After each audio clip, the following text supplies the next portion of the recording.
called the thinning. Spoilers ahead. Watch out and take care. The year is 2039, and the world has gotten overcrowded. Humanity is on the precipice of extinction. The United Nations mandates that all countries reduce their populations by 5% each year. The United States introduces a rule known as the thinning in response to these demands. Every year, students must take a standardized test as part of the slimming process.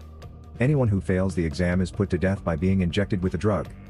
Lena Michaels begins the film by tutoring a high school student named Simon. Simon appears to be having trouble understanding the equations, so he approaches Lena for assistance. She removes a box of lenses from her bag and delivers it to him. Simon is able to complete all of the math problems as soon as he puts them on. Edward Blake Redding, the son of Texas Governor Dean Redding. He sneaks out of his house late at night and drives to meet his girlfriend, Ellie Harper. Blake begins to discuss the test they will take the next day. Ellie is apprehensive, but Blake tells her that she will succeed. Blake's father's bodyguard spots them and returns Blake to Dean's office. Dean is angry with Blake for leaving the night before such a crucial test. Ellie, he believes, is a diversion for Blake. It is the day of the test the next day. Outside the school, a large number of pupils formed a queue. Before they can enter, they must go through a thorough security check. Blake requests one of Lena's study lenses, but she is out of them. Kellen Woods, Lena's friend, and I wait in line to get inside. Sheets were scribbled on one of the student's arms. When he is apprehended, he tries to flee. He is apprehended by the guards. No one has ever been able to avoid or cheat on an exam. Inside the school, Blake and Ellie exchange one more hug. Before entering the exam room, where the exam will begin shortly. They have 2 hours to finish the exam. On their tablets, everyone begins to solve the difficulties. Lena completes all of them without difficulty and is the first to do so. Kellen, her friend, appears to be having difficulties. They receive the results as soon as the exam is over. The teacher in the class is yelling out the names of students who have failed the exam. Students are nervous, and they are hopeful that this would be finished soon. The guards will take those who fail. They scream, fight the guards, and even try to flee. Students who resist would be beaten up by the guard. Lena, Kellen, and Blake, fortunately, pass. The teacher, however, calls Blake's girlfriend, Ellie, at the last time, and the guards whisk her away. He promptly dials his father's number and requests that he assist Ellie. His father, on the other hand, does not agree, claiming that the law is the same for everyone. He runs to save her personally, frustrated. He assaults the guards and begs Ellie to flee, but she refuses. No one would be able to make it out alive. Blake continues to try to assist Ellie, but there is nothing else he can do.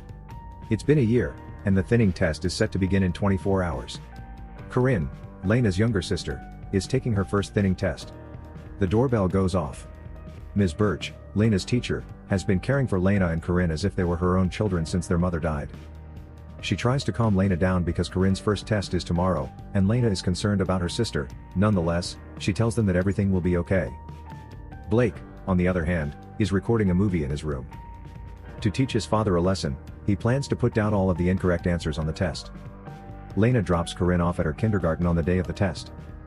Corinne's class is shown a video animation showing the current situation of the Earth, and how all countries must reduce their populations by 5% per year. Some countries have enacted laws that limit couples to having only one child. Others, on the other hand, executed the older generation. However, in America, the government opted to keep only the brightest and execute the rest. These kids are no different. After that, the children's test begins. Their teacher is saddened by the fact that some of the students will be executed. Corinne, thankfully, passes the test. Lena and Kellen also arrive at the school for their test. In a flash, the test begins and ends. Meanwhile, Governor Dean is angry after discovering Blake's recording. He summons Mason King, the test manager, and orders him to pass Blake regardless of his result. Mason's score gets switched with Lena's, causing Lena to fail. The test results come in, but Lena's name is also called, much to everyone's amazement. The test was a failure for her. Ms. Birch intervenes as the guards carry her away, arguing that she is her finest student and that there must be a flaw in the system. The outcomes, on the other hand, are definitive and cannot be changed. She gives Lena a keycard, which she uses to unlock the doors and flee. Blake is astonished that he hasn't failed. Students who pass are invited to a school party to honor their accomplishments. Dean is giving a speech in his capacity as governor to proclaim his candidacy for President of the United States. He extols the virtues of their educational system As a result of their system, they are ranked first in education among 196 countries, and their crime rate has dropped by 26%. While at the party, Blake listens to his father's speech. Then leaves. He slips into the corridor and dispatches one of the guards. He then enters the command center. Meanwhile, Lena and the failed pupils are dragged into a room and pushed against a wall. For decontamination, they are required to remove all of their clothing. Then Lena and the others are led to a chamber where they will be executed by fatal injection by the guards. Blake abruptly turns off the power, leaving the entire campus in the dark. The students who are due to be executed use this opportunity and attempt to flee. Except for Lena, none of them succeed. She exits the room using the key card her teacher had given her. Mason enters the room shortly after and requests a head count. They discover Lena is missing and begin searching for her. Blake locates Lana and assists her in combating one of the guards. While conversing, they see that Blake and Lena's results have been tampered with. They both enter a vent and take cover. They then trace the network cables to the server room, where they can examine the results on the computer. Meanwhile, due to the power outage, the school is still under lockdown. The news makes its way outdoors and is aired across the state. Outside, the parents are becoming apprehensive. Mason is contacted by Governor Dean, who inquires about the incident. Meanwhile, one of Blake's vents collapses, causing him to plunge into the swimming pool below. Lena chases him down.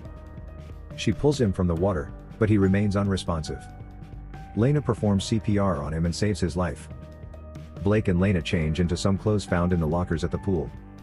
They proceed via the ducts to the server room, but there is a guard standing in front of the entrance. Lena's keycard also falls through the vent in front of the guard. He doesn't notice the card, so she'll have to figure out how to get it back. Her plan is to go to the science lab and tie a line to a magnet in order to fish the key through the vent, so they go down to the lab to get the necessary equipment.